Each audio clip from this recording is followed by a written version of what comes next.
એકલતા.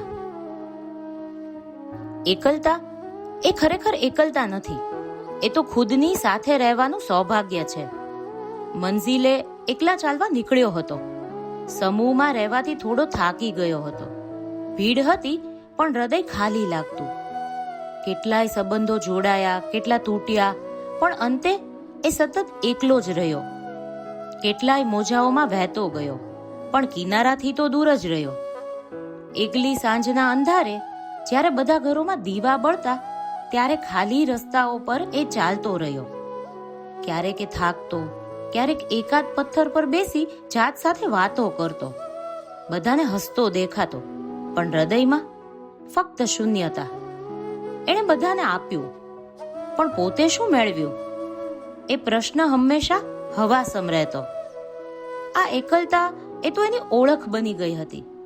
એણે પોતાને એકલતામાં શોધી કાઢ્યો. જિંદગી આગળ વધવાની છે. પડછાયો સાથ છોડે તો શું? પોતાનો પ્રભાવ તો પોતે જ લાવવાનો છે. એમ વિચારી એ ફરી હસ્યો અને નવી મંજિલે ચડી ગયો.